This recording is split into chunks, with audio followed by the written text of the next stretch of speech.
First contact's price. The Martian dust storm should have been their first warning. No natural phenomenon could turn the red planet's atmosphere into a swirling mass of metallic particles that reflected sunlight like a disco ball gone wrong. Dr. Sarah Hassan stood at her observation post in Olympus Base, watching the storm through reinforced windows as it approached with unnatural precision. "That's no dust devil," she muttered, adjusting the settings on her atmospheric scanner. The readings made no sense. The particles were moving against the wind, organizing themselves into geometric patterns that defied natural formation. The emergency klaxon shattered the tense silence. Unidentified objects emerging from upper atmosphere, the base AI announced with artificial calm. Multiple signatures detected. Size and configuration do not match any known human vessels. Sarah's heart stopped as she watched the storm part like a curtain. Through the gap descended shapes that belonged in deep-sea documentaries rather than the Martian sky. Crystalline structures that pulsed with internal light, trailing tendrils of energy that carved glowing patterns in the atmosphere. "All personnel to emergency stations," Commander Chen's voice crackled over the intercom. "This is not a drill. I repeat, this is not a drill." The Olympus base crew had drilled for first contact scenarios hundreds of times.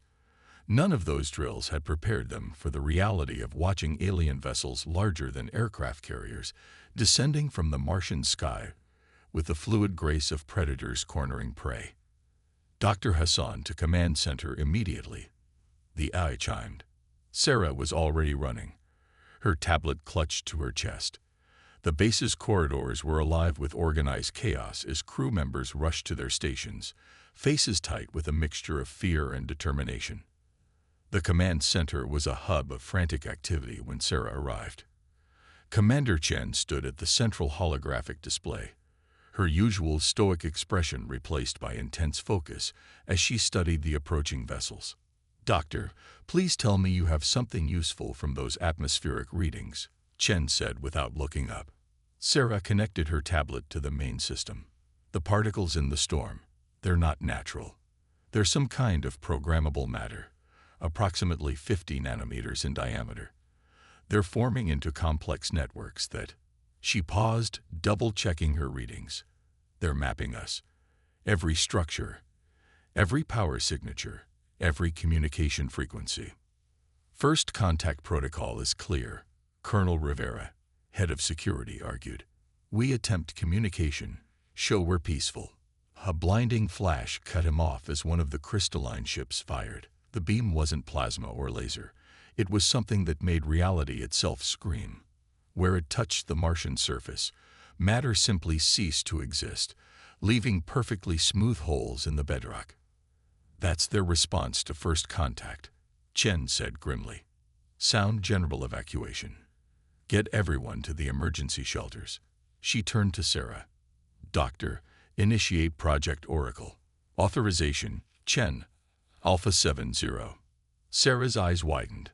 Project Oracle was theoretical, a last resort protocol that wasn't supposed to exist. "Commander, it's not ready. The quantum processors alone will have to be ready enough." Chen's expression softened slightly. "The human race needs every advantage it can get right now, even theoretical ones." The next hour was chaos distilled into moments of crystal clarity. The alien ships, the Nexari, as they would later be known, methodically began dismantling Olympus Base. Their weapons didn't so much destroy as erase, leaving perfectly geometric gaps in reality where structures once stood. In the deepest sublevel of the base, Sarah worked frantically to bring Project Oracle online. The quantum computer system had been designed to process and predict patterns in ways traditional computers couldn't approach. It was humanity's attempt to create true artificial intelligence, but with a twist. It thought in parallels, in possibilities, in the spaces between conventional logic. System initialization at 60%, the computer announced as another impact shook the facility. Warning: structural integrity compromised in sectors 7 through 12. Sarah's fingers flew across the holographic interface, bypassing safety protocols and forcing connections that should have taken weeks to establish naturally. Come on, she muttered. Above her, she could hear the sound of the base being systematically erased from existence. Initialization at 90%. Warning: anomalous data patterns detected in upper atmosphere.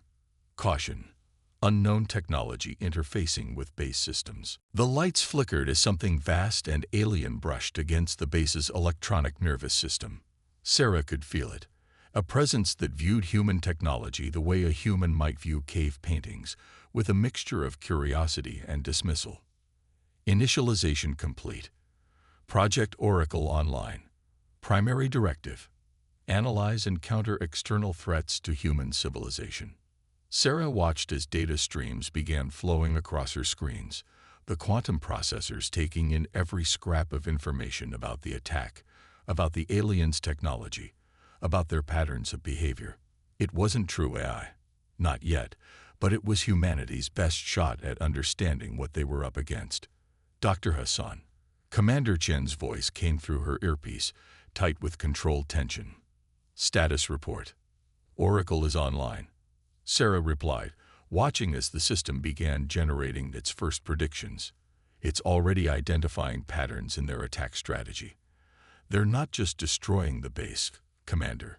They're studying us, learning how we react, how we think. Can it help us fight back? Sarah's response was cut off as a new sound filled the base, a high-pitched whine that made her teeth ache and her vision blur. Through the confusion, she saw her screens light up with warnings as Oracle processed what was happening. They're not just attacking our base, she whispered, horror dawning as she understood what Oracle was showing her. This is a test run. They're testing weapons and strategies for something bigger. She swallowed hard. Commander, according to Oracle's predictions, this is just the advanced scout. The main fleet, they're coming for Earth. The silence that followed was broken only by the sound of humanity's first colony on Mars being systematically erased from existence. In the depths of Olympus Base, Project Oracle continued its calculations, preparing for a war that would test humanity's ability to adapt, innovate, and survive against an enemy that saw them as little more than an interesting experiment to be concluded. Commander Chen's voice came through the static, carrying the weight of history. Send everything you have to Earth. All data, all predictions. Give them a fighting chance. A pause. It's been an honor, Doctor. Sarah initiated the data burst even as the facility's walls began to dissolve around her. The last transmission from Mars carried not just information but humanity's first real understanding of what they were up against, and perhaps, buried in Oracle's quantum calculations, the seeds of how they might survive. The Nexari would learn, too late, that humans were not simply test subjects. They were survivors, innovators, and when pushed to the edge, the most dangerous practitioners of the impossible the galaxy had ever seen. The battle for Mars was over, but the war for humanity's survival was just beginning. The Oracle Project. 3 months after the fall of Mars, Dr. Emma Chen stared at the quantum display arrays in Earth's most secure facility, buried deep beneath the Rocky Mountains. The data from her sister Alexandra's last transmission from Mars played across the screens in an endless loop, each iteration revealing new patterns, new possibilities, and new horrors. "Show me the Nexari ship configurations again," she commanded. The holographic display shifted, rendering the crystalline vessels in perfect detail. Focus on their response times during the initial attack. The quantum processors hummed as Project Oracle, now expanded far beyond its original Mars prototype, analyzed the combat data. The system didn't just process information. It dreamed in mathematics, finding connections that human minds couldn't grasp. Analysis complete, Oracle announced, its voice a carefully modulated blend of harmonics designed to put human operators at ease. Nexari vessels demonstrate a 0.47-second lag between environmental changes and tactical responses. Hypothesis: their decision-making process, while advanced, adheres to rigid protocols. Emma leaned forward, her reflection ghostly in the darkened screens. They're predictable, she whispered. Advanced beyond anything we've achieved, but predictable. Dr. Chen. A young lieutenant appeared at her door, trying not to look nervous. The Defense Council is ready for your briefing. The council chamber was a stark contrast to her lab. All polished wood and brass. Old world gravity meeting new world crisis. 15 faces turned to watch her enter, representing Earth's combined military and scientific leadership. Project Oracle has given us something, Emma began without preamble. The Nexeri aren't just technologically superior. They're fundamentally different in how they think and fight. Their ships don't have crews in any conventional sense. They're grown, not built, using crystalline matrices that function as both body and brain. She gestured, and the room's holographic systems activated, showing the dance of destruction over Mars. But their greatest strength is also their weakness. Their neural networks are perfectly optimized, which means they're predictable. Given enough data, we can anticipate their responses with 94% accuracy. Fascinating. General Santos interrupted. But how does this help us survive? The Nexeri fleet will reach Earth in less than 2 months. Our best weapons couldn't scratch their scouts on Mars. Emma smiled for the first time in weeks. Because we're not going to fight them the way they expect. Oracle isn't just analyzing their patterns. It's helping us design countermeasures they can't adapt to. We call it Project Checkmate. The holographic display shifted, showing new schematics. These are quantum-entangled drone swarms. Each unit is individually weak, but they operate on principles the Nexeri can't predict because they violate what they understand about space-time. The room erupted in murmurs as the implications sank in. You're saying we can hurt them? Someone asked. Better, Emma replied. We can confuse them. Their tactical systems are built on perfect prediction and response. When faced with weapons that shouldn't exist according to their understanding of physics, their response time drops dramatically. She brought up new simulations, showing how the drone swarms could disrupt Nexeri formations. But that's just the beginning. Oracle has helped us develop what we call chaos tech, weapons and defenses that operate on principles of controlled uncertainty.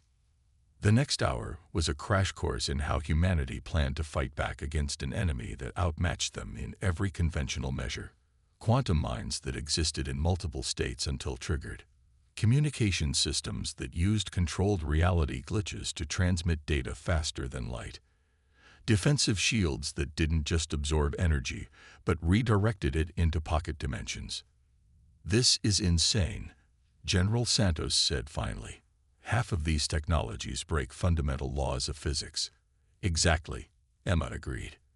The Nexeri operate on perfect logic, perfect prediction. We're going to show them that humanity's greatest strength is our ability to embrace chaos, to function in uncertainty. They see physics as a set of unbreakable rules. We see them as guidelines to be creatively reinterpreted. A silent alarm flashed on her tablet. Emma's heart stopped as she read the notification.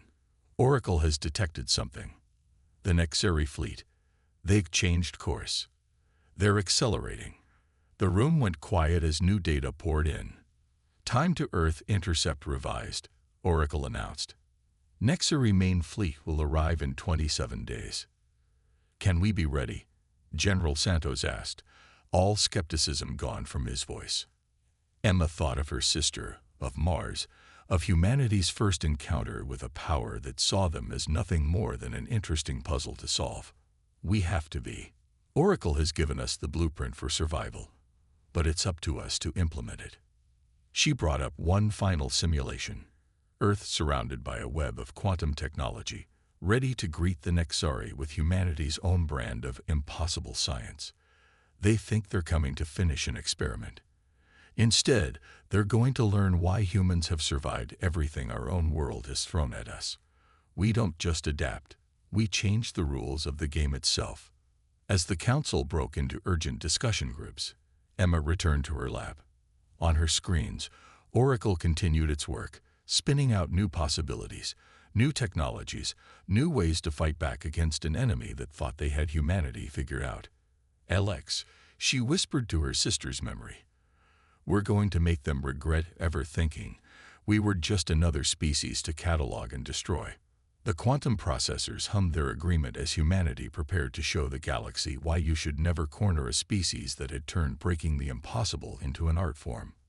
Operation Titanfall. Saturn's rings glowed with unnatural fire as humanity executed its most audacious plan yet. Captain Maya Rodriguez watched from the bridge of the EFSA of Prometheus as millions of quantum-entangled particles, secretly seeded throughout the rings over the past month, began their synchronized dance. Ring sector initialization at 75%, reported her AI tactical officer, Nova. Nexari fleet will enter the outer ring boundary in 15 minutes. Maya studied the tactical display where thousands of crystalline ships approach, their formation perfect, beautiful, and lethal. The main Nexari fleet had divided their forces, 2/3 heading to Earth, while this battle group moved to secure Saturn's resources. They hadn't expected to find humanity waiting. Status of Operation Titanfall, she asked, watching energy readings spike across the ring system. Quantum resonance cascade building exactly as Dr. Chen predicted, Nova responded. The rings are now effectively one giant quantum computer, capable of manipulating local space-time. The Prometheus hung in space like a tiny silver needle compared to the massive Nexari vessels. But size wasn't everything, as humanity had learned. Sometimes the smallest changes could cascade into universe-shaking consequences. They're scanning the rings, her sensor officer reported. Standard Nexari protocol. They'll map every particle before proceeding. Maya allowed herself a small smile. Let them look. They won't understand what they're seeing until it's too late. The Nexari fleet entered Saturn's outer ring with the confidence of a force that had never known defeat. Their crystalline ships moved through the debris field, energy tendrils extended to analyze and categorize everything they encountered. Enemy fleet has crossed the threshold, Nova announced. All ring sectors report ready. Maya took a deep breath. Execute Operation Titanfall. At first, nothing seemed to happen. Then, almost imperceptibly, Saturn's rings began to shift. The quantum-entangled particles, previously dormant, activated in perfect sequence. Each tiny piece of ice and rock in the rings became part of a vast quantum network, linking together in ways that defied conventional physics. The Nexari noticed too late. Their perfect formation suddenly found itself fighting against space itself as quantum fields manipulated gravity in impossible ways. Ships that had moved in perfect synchronization began to drift apart, caught in localized time distortions and gravitational eddies. Ring quantum network fully activated, Nova reported with what almost sounded like satisfaction. Initiating Phase 2. The entire ring system lit up like a neon halo around Saturn. Each particle, now quantum entangled with millions of others, began generating microscopic wormholes. Space folded and unfolded around the Nexari fleet, their crystalline ships suddenly finding themselves in a maze where normal movement became impossible. Enemy vessels attempting to adapt, the tactical officer called out. They're reconfiguring their hull matrices. Just as Oracle predicted, Maya nodded. Launch the Chaos drones. From concealed positions throughout the rings, thousands of small drones emerged. Each one was barely larger than a human hand, but they carried the most advanced technology humanity had ever developed. As they swarmed toward the Nexari fleet, they began generating their own quantum fields, creating a cascade of impossible physics that even the advanced alien ships couldn't process. The first Nexari vessel to fall was one of their largest. Caught between multiple quantum fields, its crystalline structure began to resonate at frequencies it was never designed to handle. Cracks appeared in its perfect surface, spreading like frost across a window, until the entire ship shattered into a million glittering fragments. Multiple Nexari ships showing signs of structural stress, Nova reported. Their adaptive algorithms can't keep up with the quantum fluctuations. Maya watched as more enemy ships began to break apart. The Nexari's greatest strength, Their ability to adapt and evolve had become their weakness. They couldn't adapt to something that changed faster than their neural networks could process. "They're trying to retreat," her tactical officer announced with surprise. "Not happening," Maya responded. "Activate the ring gates." The quantum network shifted again, this time creating a series of one-way spatial folds that trapped the Nexeri fleet in a pocket of space where their advanced drives couldn't function. They were caught in humanity's web, their perfect technology rendered useless by physics they couldn't comprehend. "Enemy fleet is transmitting," Nova reported. "They're requesting communication." Maya straightened in her command chair. "Put them through." The holographic display flickered to life, showing a Nexeri command entity, a shifting crystalline form that pulsed with internal light. Its transmission came through as a series of mathematical equations that the ship's computer translated into words. "Your tactics defy logic," the Nexeri commander stated. "These methods should not be possible." "That's humanity's specialty," Maya responded. "We specialize in making the impossible happen. Consider this a demonstration of why you shouldn't have attacked Mars." The Nexeri's crystalline form flickered with what might have been uncertainty. "Your species was deemed primitive, incapable of presenting a significant threat. This assessment appears to have been incomplete." "Here's a new assessment for you," Maya said. "Take what's left of your fleet and leave our solar system. Tell your leaders that humanity is not prey to be hunted. We're not an experiment to be concluded. We're the species that turned Saturn's rings into a weapon because you didn't leave us any choice." As if to emphasize her point, another Nexeri ship succumbed to the quantum fields, its perfect form dissolving into chaos. The alien commander's form pulsed rapidly, what Oracle would later identify as their equivalent of alarm. "This encounter requires revaluation," the Nexeri stated before cutting transmission. Maya watched as the surviving Nexeri ships, less than a third of their original number, retreated through the only path left open to them, away from Earth, away from the solar system they had thought would be an easy conquest. "Send word to Earth Defense Command," she ordered. Operation Titanfall successful. The Nexeri just learned that humanity doesn't play by their rules. She paused, watching Saturn's rings return to their natural state, though now forever changed by what humanity had done to them. And maybe, just maybe, they'll think twice before attacking someone they consider primitive again. The Prometheus turned toward Earth, its quantum engines humming as Maya contemplated what they had achieved. Humanity had taken the perfect order of the Nexeri and shown them that sometimes chaos wasn't just stronger. It was necessary for survival. The Ghost Protocol. Deep in the asteroid belt, Commander James Way watched his radar screen remain perfectly empty despite the fact that he knew there were over 300 human ships hidden among the rocks. The Ghost Protocol wasn't just stealth technology. It was humanity's answer to the question of how to hide from an enemy that could see everything. "Ghost Fleet in position," his XO whispered, though the Nexeri couldn't have heard them even if they shouted. The quantum dampening field surrounding their ships didn't just hide them.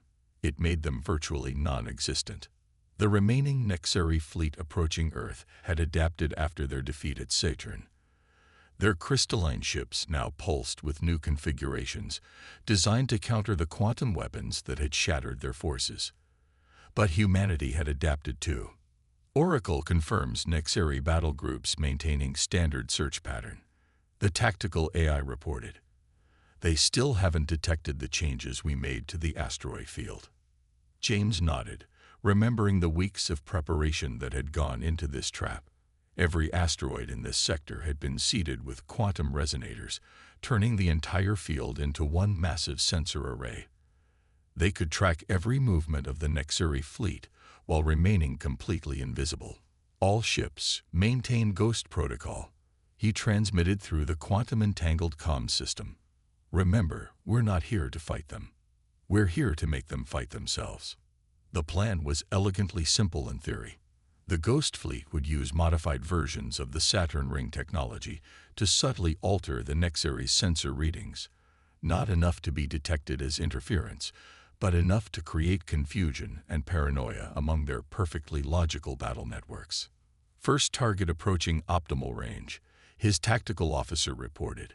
Ghost pods armed and ready. James watched as a massive Nexari cruiser drifted past their position, its crystal surface reflecting the distant sunlight. Deploy pods. Let's show them some ghosts. Dozens of tiny quantum devices detached from his fleet, their own ghost fields making them as invisible as their motherships. They attached themselves to passing asteroids, activating systems that would make the Nexari see things that weren't there, and sometimes not see things that were. The effect started slowly. A Nexari scout ship reported anomalous readings from a sector that their flagship had just declared clear. Two destroyer-class vessels detected each other as potential threats due to slightly desynchronized sensor data. A planetary scanner registered an Earth fleet that vanished before it could be confirmed. They're starting to react, James observed as the Nexari fleet's perfect formation began to show signs of strain. Their command and control network is trying to compensate for conflicting data. That was the beauty of the Ghost Protocol. It didn't try to feed the Nexari false information. It made their own sensors lie to them in subtle, increasingly maddening ways. For a species that relied on perfect information and logical responses, uncertainty was more devastating than any weapon. "Sir," large energy spike from the Nexari flagship, his sensor officer called out. "They're initiating some kind of fleet-wide scan." "Right on schedule," James smiled. "All ships, execute Phase 2. The Ghost Fleet responded by launching thousands of quantum mirrors, devices that would reflect the Nexari scan back at them, but slightly distorted. Each reflection would show them a slightly different version of reality, overwhelming their ability to determine which reading was accurate. The effect on the Nexari fleet was immediate and dramatic. Ships began breaking formation, their tactical networks overwhelmed by contradicting sensor data. Some vessels fired on asteroid shadows, while others executed emergency maneuvers to avoid collisions with phantom ships. "Sir, we're detecting massive power fluctuations in their command and control network," his XO reported. "Their attempts to compensate for the sensor ghosts are creating feedback loops in their neural matrices." James watched as the mighty Nexari fleet, which had crossed galaxies to reach Earth, began to tear itself apart. Ships collided with each other while trying to avoid non-existent obstacles. Command protocols became corrupted as different vessels reported conflicting realities. "Detecting multiple crystalline structure failures," Tactical announced. "Their ships are literally starting to crack under the cognitive strain." The Nexari flagship, a massive crystalline structure that dwarfed everything around it, suddenly began emitting pulses of energy in random directions. Its perfect surface was developing spiderweb fractures as its neural network struggled to process the cascade of contradictory information. "They're transmitting," communications reported, broadcasting on all frequencies. The message that came through was broken, fragmented, very unlike the precise mathematical communications they usually received from the Nexari. Reality parameters exceeded, cognitive architecture compromised. Request immediate consensus protocol. They're not just confused, James realized. They're scared. For the first time in their existence, they can't trust their own senses. The Ghost Fleet maintained its invisible vigil as the Nexari force began to break apart. Some ships attempted to retreat, only to find that their navigation systems could no longer agree on which direction led to safety. Others clustered together in defensive formations, only to end up firing on their own allies due to sensor ghosts. "Sir," his XO said quietly, "I think we just discovered something important about the Nexari. They're not just logical. They're dependent on logic. Without it, they're lost." James finished. "Send word to Earth Defense Command." The Ghost Protocol was more effective than we anticipated. The Nexari aren't just defeated. They're experiencing something they've never faced before: doubt. As the remaining Nexari ships struggled to cope with their shattered worldview, James couldn't help but appreciate the irony. Humanity, often dismissed as illogical and chaotic by more advanced species, had turned those very traits into a weapon that broke the perfect logic of their would-be conquerors. "All ships maintain Ghost Protocol," he ordered. "Let's make sure our friends here spread the word about why it's a bad idea to underestimate humans. Sometimes the most dangerous enemy isn't the one you can fight. It's the one that makes you fight yourself." Dawn of Heroes. Earth glowed blue and defiant against the backdrop of space as the final battle approached. The combined forces of humanity had gathered for what everyone knew would be their last stand, not in desperation, but in calculated readiness. The remaining Nexari fleet, still massive despite their losses at Saturn and the asteroid belt, had finally reached Earth orbit. Dr. Emma Chen stood in Earth Defense Command's central hub, surrounded by holographic displays showing everything Oracle had predicted about this moment. Beside her, Captain Maya Rodriguez and Commander James Way represented the victories humanity had already achieved. But their greatest test still lay ahead. "The Nexari flagship is transmitting," announced the communications officer. "They're requesting dialogue." Emma exchanged glances with her fellow commanders. This was new. The Nexari had never attempted diplomatic contact before. The holographic display shifted, showing the crystalline form of the Nexari High Commander, larger and more complex than any they'd encountered before. "Your species continues to defy categorization." The alien's translated voice resonated through the command center. "Our logic matrices cannot reconcile your actions with your technological level." "That's because you are still trying to understand us through your own framework," Emma replied. "Humanity doesn't follow predictable paths of development. We adapt, we improvise, we overcome." The crystalline form shifted, creating patterns that Oracle identified as confusion. "Your quantum manipulations at Saturn, your reality distortions in the asteroid field. These technologies should be beyond your capability." "Should be, but aren't." Maya stepped forward. "That's humanity's greatest strength. We don't accept limitations. We break them." "Your species was assessed as primitive," the Nexari commander stated. "This assessment has proven catastrophically incorrect. We offer terms for cessation of hostilities." James Way laughed quietly. "Now they want to negotiate. After Mars. After everything." "Your terms?" Emma asked, though Oracle had already predicted what they would be. "Containment within your solar system. Supervised development. Integration into the Nexari consensus over approximately 1,000 of your years." Emma's response was to activate the final phase of humanity's defense. Around Earth, thousands of quantum nodes hidden in orbit came online. The planet's magnetic field began to pulse with patterns that made the Nexari ship's sensors scream in protest. "Here are our terms," Emma stated. "You leave. Not just Earth, not just our solar system. You leave this entire sector of space. Because if you don't, we'll show you exactly why underestimating humanity was your biggest mistake." The Nexari commander's form bristled with energy. "You cannot hope to defeat our remaining fleet. Our numbers still vastly exceed yours." "Numbers stopped mattering the moment you forced us to think differently about physics," Emma replied. She nodded to Maya and James, who transmitted commands to their forces. "We've learned something during this war. The universe isn't built on perfect logic. It's built on possibilities." Around Earth, humanity's combined fleet began generating quantum fields that intersected and overlapped. The technology they had used at Saturn, the ghost protocols from the asteroid belt, everything they had learned and developed came together in a symphony of impossible physics. "What are you doing?" The Nexari commander's translation carried actual emotion now. "Fear. Showing you why you should have left us alone," Emma answered as Oracle's final protocol activated. "We're not just breaking physics anymore. We're rewriting it."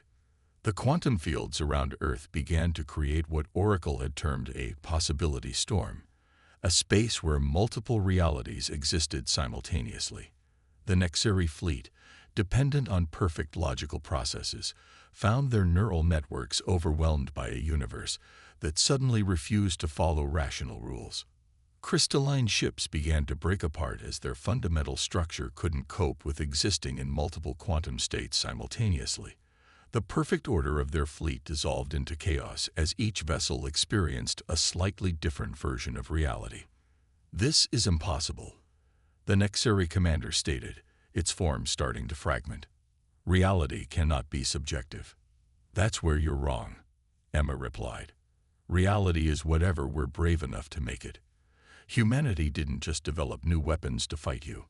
We changed our understanding of the universe itself." The possibility storm intensified. Human ships, protected by their own quantum fields and crewed by minds that could cope with uncertainty, held firm as the Nexari fleet began to disintegrate. Their perfect crystalline forms, unable to adapt to a universe that denied their fundamental understanding of physics, shattered into clouds of glittering dust. "Your species," the Nexari commander's final transmission came through as its flagship began to break apart. "You are not primitive. You are incomprehensible." Emma watched as the mighty Nexari armada, which had threatened to end humanity, instead ended itself, unable to exist in a reality that humans had reshaped through sheer determination and creativity. "Send word to all human forces," she ordered. "The Nexari threat is over. We've shown the galaxy something important today. Never underestimate a species that turns impossible into a challenge rather than a limitation." As the quantum storms began to fade, Earth's defenders watched their planet's sunrise paint the debris field of their would-be conquerors in golden light. Humanity had not just survived, they had evolved, pushing the boundaries of what was possible until the impossible became their greatest weapon. "What now?" Maya asked, watching the last Nexari ships flee into deep space. "Now," Emma smiled, thinking of her sister and the sacrifice of Mars that had started it all.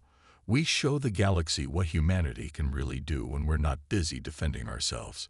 Oracle is already calculating the possibilities, and they're endless."